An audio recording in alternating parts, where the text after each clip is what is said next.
respected Mr. Rashmi Zaveri. The topic of this morning's debate is non-vegetarian food permitted or prohibited for a human being? It is not whether vegetarian food or non-vegetarian food which is healthy or which is better. If I prove that an apple is better than a mango, that doesn't mean mango is prohibited.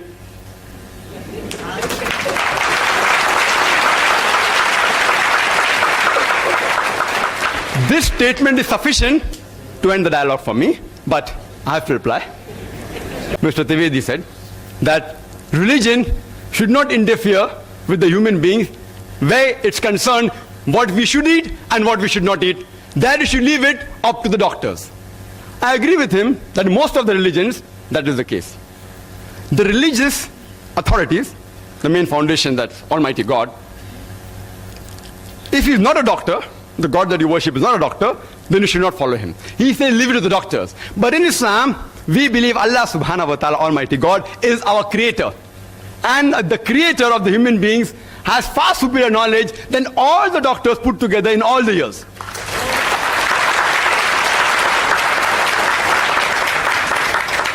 As far as Islam is concerned, it is not compulsory for a human being to have non-veg.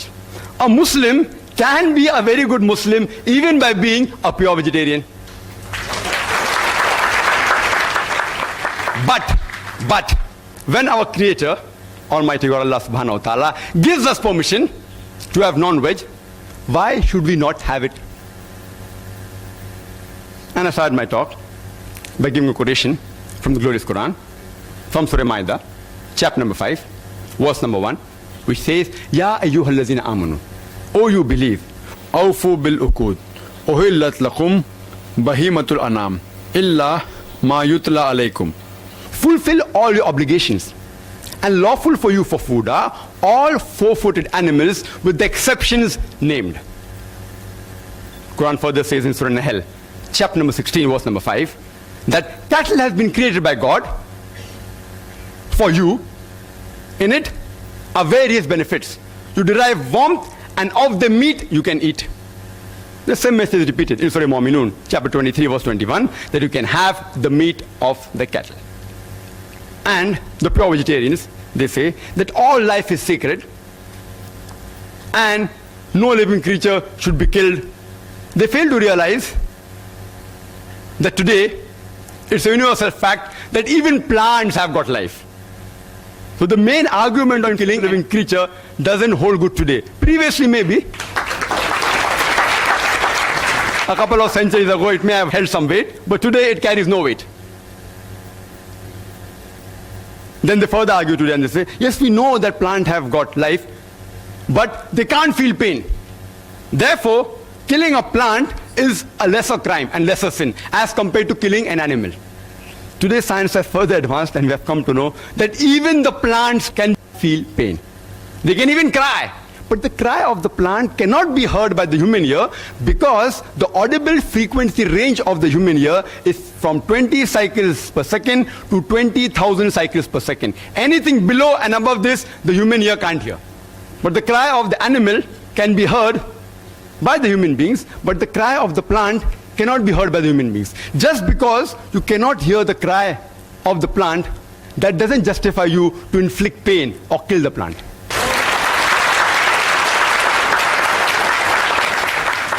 There was an ideological vegetarian who had a discussion with me and told me that, Brother Zakir, I know that plants have life, they feel pain, but plants, they have got about 2 senses less as compared to the animals. I said, for sake of argument, I agree with you. But then I asked him a simple question. Let's suppose your brother is born deaf and dumb, cannot hear, cannot speak, 2 senses less. And when he grows up, and when someone comes and murders him, will you go and tell the judge, oh me Lord, give the murderer less punishment because my brother had 2 senses less? In fact, you will say, usne to masoom ko mara hai. He has killed an innocent person. Give him a bigger punishment. And further, if you analyze that in Islam, As far as living creatures are concerned, there are two types, broadly classified two types. Human beings who are living creatures and non-human being living creatures. As far as killing the human beings are concerned, Quran says in Surah Ma'idah, chapter number 5, verse number 32, that if any person, if anyone, kills any human being, unless it be for murder or for spreading mischief in the land, it is as though he has killed the whole of humanity. And if anyone saves any human being, it is as though he has saved the whole nation. If any person kills any human being, Muslim or non-Muslim, unless it be for murder or for creating mischief, Quran says he has killed the whole of humanity. If you save any human being, you have saved the whole of humanity. As far as non-human being living creatures are concerned, no human being should harm them unnecessarily, should not kill them unnecessarily for sports or for fun or for target practice. But if it is for your security and for your safety, you can stop them, you can even kill them. Or if you want for lawful food, but not just for fun and frolic or for hunting. There are vegetarian society who take students to slaughterhouses and they make them see the bloodshed and convert them to vegetarianism. It is like a doctor taking the young girls to observe and watch a difficult childbirth and then say, that is the reason you should not marry and should not have children. These are unethical forms of mind control. Unethical. Unethical. Considering the anatomical and the physiological aspect, and rightly said that if you observe the teeth of the herbivorous animal, the cow, the goat, the sheep, they have a flat set of teeth. They only have vegetables. If you observe the teeth of the carnivorous animal, lion, tiger, leopard, they have pointed set of teeth. They only have animal flesh. Not non-veg, animal flesh. They are not called as non-veg animals. They are called as carnivorous animals. There's a difference between carnivorous and non-veg. Non-veg actually is omnivorous. But if you analyze the set of teeth of the human beings, we have got flat teeth as well as pointed teeth. If Almighty God, our Creator, wanted us to have only vegetables, why did He give us these pointed teeth for what? And Mr. Zaveri said, these pointed teeth, they are not referring to the dog. They refer to the apes. He doesn't know the scientific meaning of the word canine. Comes from the root word caninus in Latin, which means of dog. And canine means pertaining to the family of Canidae, like wolves, dogs, etc.